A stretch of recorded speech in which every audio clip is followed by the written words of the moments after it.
I never thought a weekend getaway would turn into the worst decision of my life. My girlfriend found this lakeside Airbnb about 3 hours north of Seattle. The photos looked incredible. Floor-to-ceiling windows overlooking the water, private dock, hot tub on the deck. The host had perfect reviews, and the price seemed reasonable for what you were getting. We booked it for a long weekend in early March. The drive up was beautiful. Dense forests, winding roads, the kind of scenery that makes you forget about your problems for a while. We arrived around 4 p.m. and the place looked even better in person. The host had left a welcome basket on the kitchen counter with local wine and snacks. There was a handwritten note saying to make ourselves at home and that she'd left extra firewood on the back porch.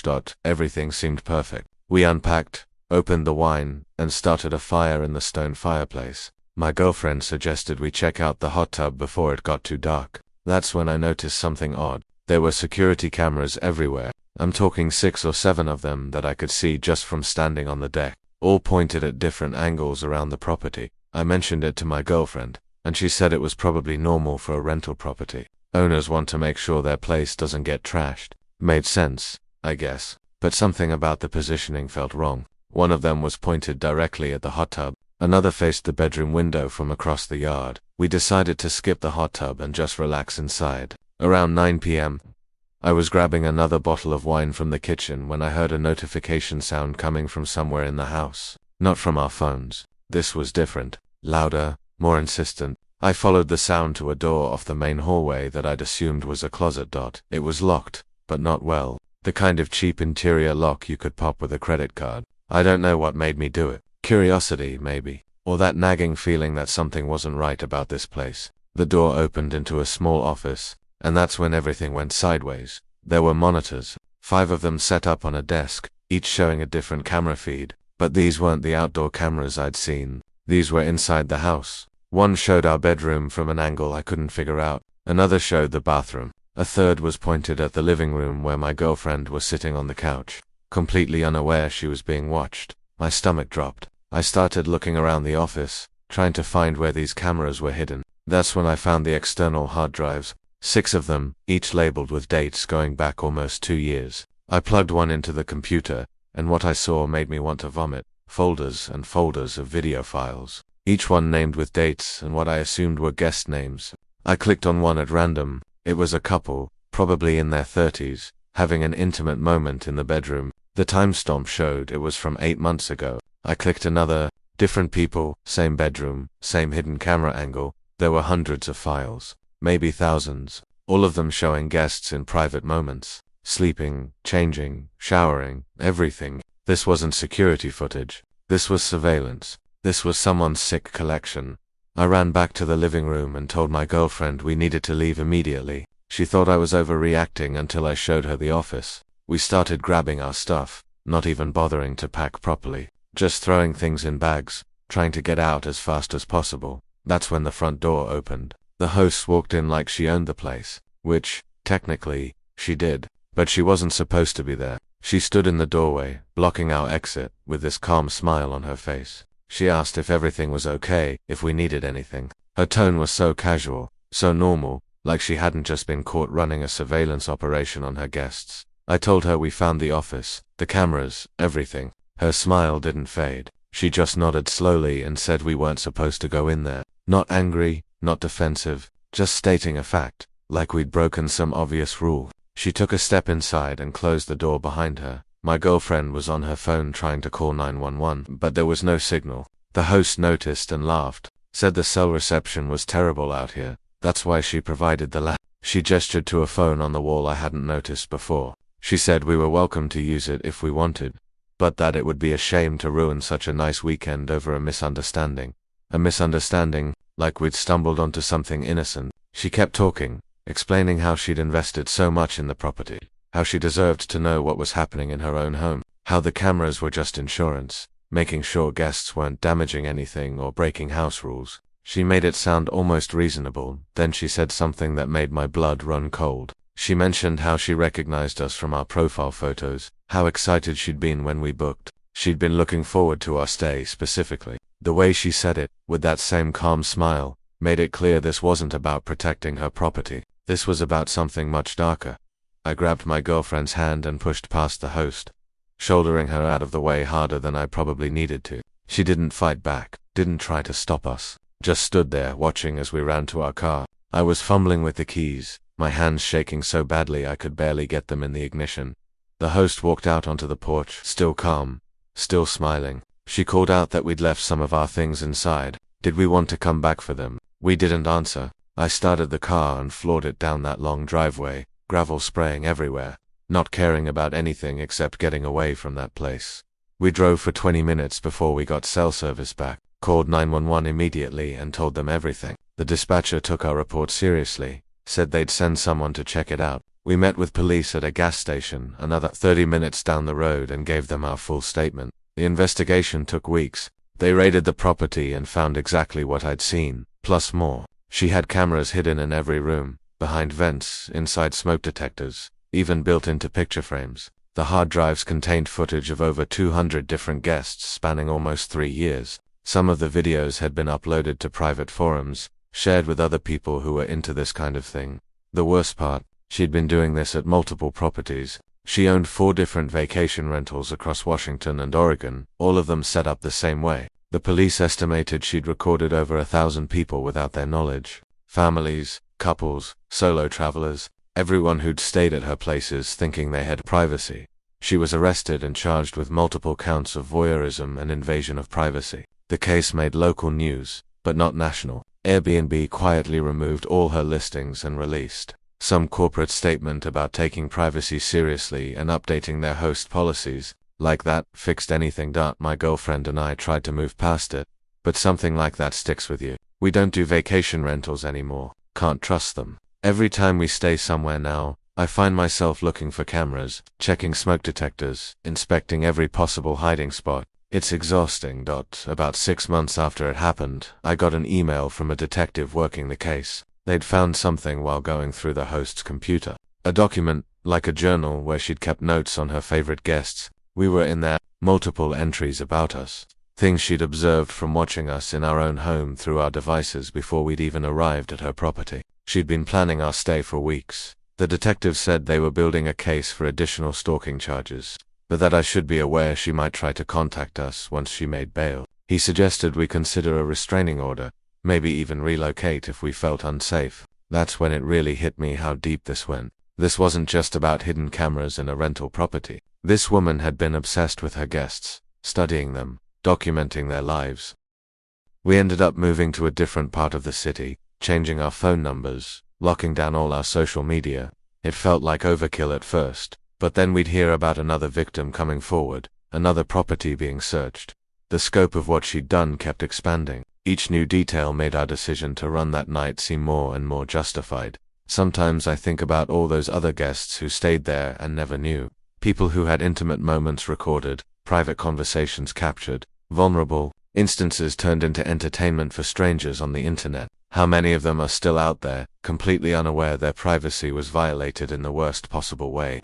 The trial is coming up soon. We're both supposed to testify about what we found and what she said to us that night. I'm not looking forward to seeing her again, to being in the same room with someone who watched us without our knowledge, who smiled at us while blocking our escape. But we owe it to all the other victims to show up and tell our story. I guess the lesson here is to trust your instincts. Those cameras on the deck, the way they were positioned, that should have been enough for us to leave immediately. But we talked ourselves into staying, into believing everything was normal. We wanted the weekend getaway so badly that we ignored the warning signs. Now, I can't enjoy anything without wondering who might be watching. Every hotel room, every rental property, even some friends' houses. That feeling of being observed never really goes away once you know how easy it is for someone to hide a camera, how simple it is for someone to turn your private moments into their personal collection. She'll probably go to prison for a long time. At least that's what the prosecutor told us. But prison doesn't erase those videos from the internet, doesn't undo the violation of everyone who stayed at her properties. We'll all carry this with us forever. This knowledge that our most private moments might be out there somewhere, being watched by strangers. That lakeside Airbnb is still standing, seized by the court, pending the outcome of the trial.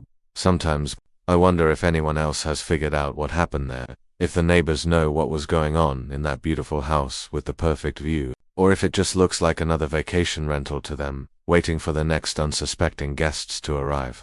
I took a DNA test as a joke, one of those ancestry kits you see advertised everywhere. My friends had been doing them, posting their results on social media, discovering they were 2% this or 5% that. I figured why not, might be interesting to see where my family actually came from. I spit in the tube, mailed it off, and forgot about it for about 6 weeks. When the results came back, I logged into the website expecting to see a colorful map showing my heritage. Instead, I got a notification that I had a DNA match. A close relative. The website said this person shared enough DNA with me to be a half-sibling. That didn't make any sense. I'm an only child, always have been. I clicked on the profile, no photo, no name, just a username, watching you 47. They'd sent me a message, just 3 words, finally found you. My stomach turned. Something about those words felt wrong, not excited or curious like you'd expect from a long-lost relative. They felt threatening. I showed the message to my mum that night over dinner, watched her face go pale as she read it. She put down her fork and got really quiet. After a long silence, she told me something I'd never known. Before I was born, she'd been pregnant with twins, but one of them died in the womb around 6 months. They'd never talked about it because it was too painful. That explained the DNA match, sort of. Except dead babies don't grow up and take ancestry tests. I asked her if she was sure, if maybe the other baby had survived somehow. She got defensive, said of course she was sure, that she'd held my stillborn brother, that they'd had a small funeral for him. I dropped it, but I couldn't stop thinking about it. That night I responded to the message, asking who they were. The reply came within minutes. You know who I am. We shared everything once. A heartbeat, a home, then you took it all. I felt sick reading those words. This person, whoever they were, believed they were my twin, believed I'd somehow stolen their life. The messages kept coming over the next few days. They knew things about me, specific things, what time I left for work, what coffee shop I stopped at, the color of my car, details that weren't on any social media, details they couldn't have known unless they'd been watching me. I went to the police, showed them the messages, the DNA results, everything. They took a report but said there wasn't much they could do unless this person made a direct threat or showed up in person. They suggested I lock down my social media, vary my routine, basic safety precautions. That was it. A week later, I found a package on my doorstep. No return address, just my name written in shaky handwriting. Inside was a hospital bracelet, the kind they put on newborns. It was old, yellowed with age, but I could still read the information. My mother's name, the date I was born, and a name I didn't recognize. The baby's name, my supposed twin's name. Underneath the bracelet was a birth certificate, official looking, with the state seal and everything. It showed the same information, my mother's name, my birthday, but 2 babies listed. I'd never seen this document before. My mum had only ever shown me my birth certificate, the one that listed just me. I called her immediately, demanding answers. She started crying, saying she didn't understand how this was happening, that the baby had died, that this was impossible. But she admitted she'd kept the hospital bracelet, kept the original birth certificate that listed both babies. She'd hidden them away in a safety deposit box, never wanting to look at them again. I asked her who could have accessed those documents. She got quiet again. Then she told me about my father. They'd split up before I was born. She'd never told me much about him, just that he wasn't in the picture, and never would be. Now she explained why. He'd had mental health issues, severe paranoia and delusions. When she told him one of the twins had died, he'd refused to believe it, insisted the hospital had stolen his child, that there was a conspiracy. He'd become obsessed, harassing the hospital staff, demanding to see the other baby. Eventually, my mother had to get a restraining order. She'd moved across the state, changed her phone number, made sure he could never find us. That was 28 years ago. She'd assumed he'd moved on, gotten help, forgotten about his delusion. But what if he hadn't? What if he'd been looking for me this whole time? The DNA test had been registered under my real name, connected to my email address. If he'd been monitoring these ancestry websites, creating profiles, waiting for me to pop up, he would have gotten an alert the moment my results were processed. The messages got darker. You lived while I died. You breathed while I suffocated. You took everything from me, and now I'm going to take everything from you. I stopped reading them, blocked the account, but new accounts kept appearing. New usernames, same messages, same threats. I started seeing someone following me. At first, I thought it was paranoia. A car that seemed to be behind me too often. a figure I'd see in my peripheral vision when I was out running errands.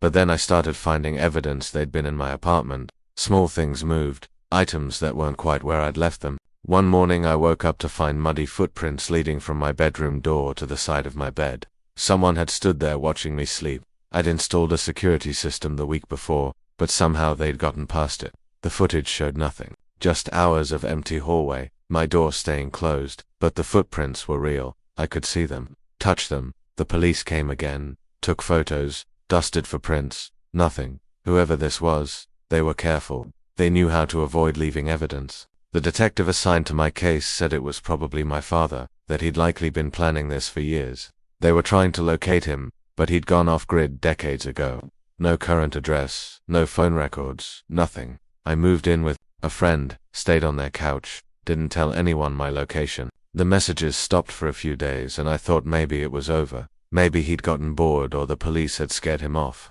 Then my friend showed me a photo someone had sent to her social media. It was me, sleeping on her couch, taken from outside her window. The message attached said, "Nice try." That's when I realized this wasn't just about my father looking for his lost child. This was about someone who genuinely believed they were that child. Someone who'd built their entire identity around the idea that they'd been stolen at birth, that they deserved the life I was living, and they weren't going to stop until they took it. I hired a private investigator, gave him everything I had. The messages, the DNA results, my mother's information about my father. He found him living in a rural area about 200 miles away, alone in a farmhouse. No internet, no phone. Impossible for him to have been sending the messages or tracking me online. But the investigator found something else. My father had remarried years ago, had another child, a son now in his late 20s, and this son had grown up hearing stories about his older twin siblings, about how one of them had been stolen by the hospital, hidden away by their mother. My father had fed him these delusions his entire life, raised him to believe he had a twin brother out there living the life that should have been his. The private investigator found his social media profiles under different names, found posts going back years about finding his stolen twin, about making things right, about taking back what was owed to him. The posts got more obsessive over time, more detailed in their plans. He'd been preparing for this moment for years, waiting for any trace of me to appear online. We turned everything over to the police. They arrested him 3 days later, found him parked outside my actual apartment, the one I'd abandoned weeks ago. He had camping equipment in his car, supplies for a long-term stakeout, and he had weapons, lots of them. The really disturbing part came out during his interrogation. He didn't just believe he was my twin, he believed he was the twin who should have lived. In his mind, I'd killed his real self in the womb, stolen his identity, and he was just correcting the universe by taking his life back. He'd planned to kill me and assume my identity, convinced that this would somehow make everything right. The DNA test he'd taken, he'd used our father's DNA, collected from items at the farmhouse. That's how he'd shown up as a close relative on my results. He'd engineered the whole thing to make contact, to confirm I was who he thought I was before making his move. He's in a psychiatric facility now, awaiting trial. The doctors say he's completely disconnected from reality, that he genuinely cannot understand why what he did was wrong. In his mind, he was just reclaiming what was rightfully his. Me, my life, my identity, everything. My father died last month, heart attack. The investigator said he'd been living in squalor, walls covered in newspaper clippings and photos. Decades of obsession documented in that farmhouse. The police cleared it out, found boxes of files about me, about my mother, about the hospital where we were born. He'd never let go of the delusion, and he'd passed it on to his son like an inheritance. I still get letters sometimes, from the facility where my half-brother is being held. They monitor his mail, so nothing threatening gets through, but they forward the ones that are just questions. Questions about what it was like growing up, questions about our mother, questions about the life he believes should have been his. The private investigator found his social media profiles under different names, found posts going back years about finding his stolen twin, about making things right, about taking back what was owed to him. The posts got more obsessive over time, more detailed in their plans. He'd been preparing for this moment for years, waiting for any trace of me to appear online. We turned everything over to the police. They arrested him 3 days later, found him parked outside my actual apartment, the one I'd abandoned weeks ago. He had camping equipment in his car, supplies for a long-term stakeout, and he had weapons, lots of them. The really disturbing part came out during his interrogation. He didn't just believe he was my twin, he believed he was the twin who should have lived. In his mind, I'd killed his real self in the womb, stolen his identity.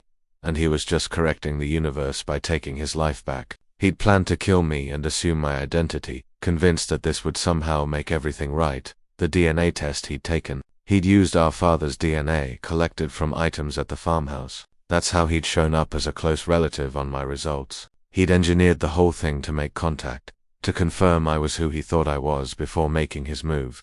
He's in a psychiatric facility now, awaiting trial. The doctors say he's completely disconnected from reality, that he genuinely cannot understand why what he did was wrong. In his mind, he was just reclaiming what was rightfully his. Me, my life, my identity, everything. My father died last month. Heart attack. The investigator said he'd been living in squalor. Walls covered in newspaper clippings and photos. Decades of obsession documented in that farmhouse. The police cleared it out, found boxes of files about me, about my mother, about the hospital where we were born. He'd never let go of the delusion, and he'd passed it on to his son like an inheritance.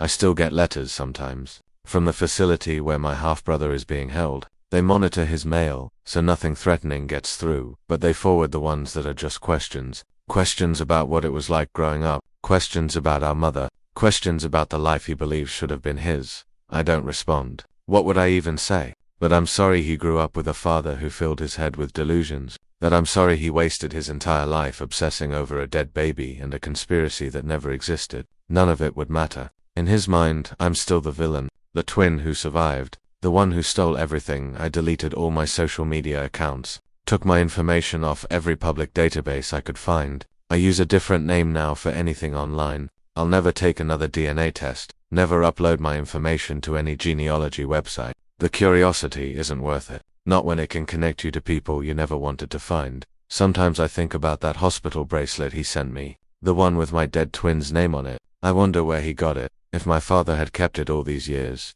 if he'd shown it to his son as proof of the conspiracy. I wonder if my half-brother ever had a chance at a normal life, or if he was doomed from the moment my father decided to make him the replacement for the child he'd lost. The worst part isn't the stalking or the threats or even the weapons they found in his car. It's knowing that somewhere in a facility right now, there's someone who shares my DNA, who looks at photos of me and sees what he thinks is his own reflection, someone who will spend the rest of his life believing I stole something from him that he never actually had.